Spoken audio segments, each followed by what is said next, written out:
This is Beretta Model 96 40 cal in response to Weston Summers for fastest takedown. I think his was like 32 seconds or something like that. It's going to be a takedown build up.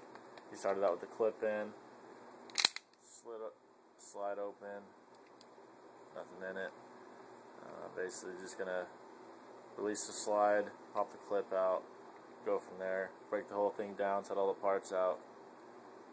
Do it just like he did, reassemble it, lock the slide, release it, pull the trigger. Alright, here we go. Beretta Model 96 takedown, ready, go. Time.